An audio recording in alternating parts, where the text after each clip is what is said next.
ولا تحسبن الله غافلا عما يعمل الظالمون إنما يؤخرهم ليوم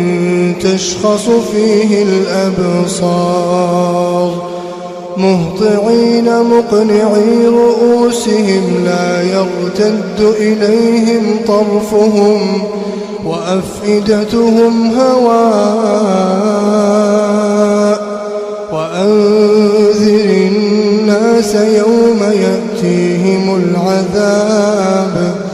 فيقول الذين ظلموا ربنا أخرنا إلى أجل قريب نجب دعوتك ونتبع الرسل أولم تكونوا أقسمتم من قبل ما لكم من زوال وسكنتم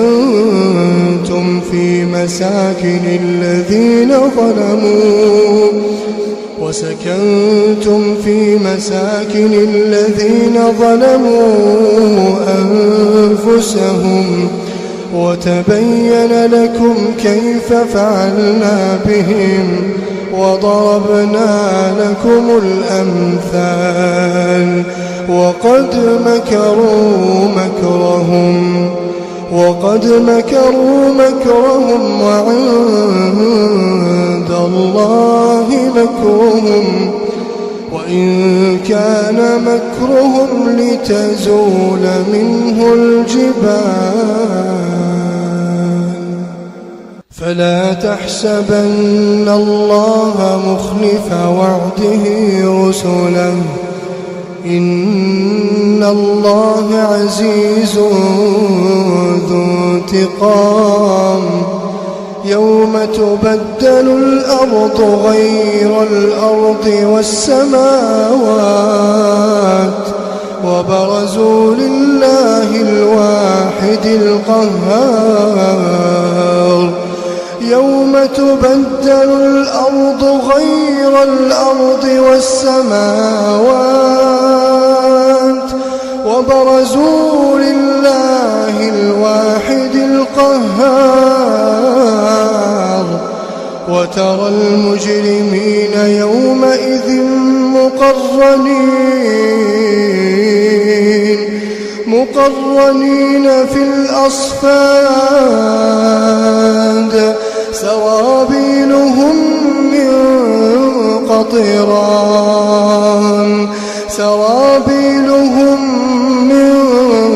قطران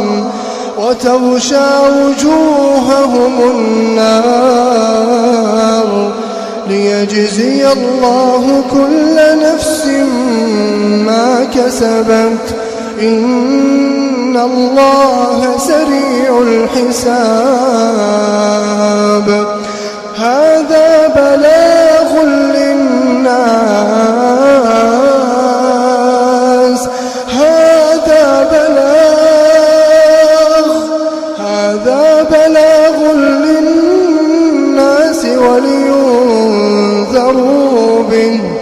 ولينذروا به وليعلموا أنما هو إله واحد وليذكر أولو الألباب.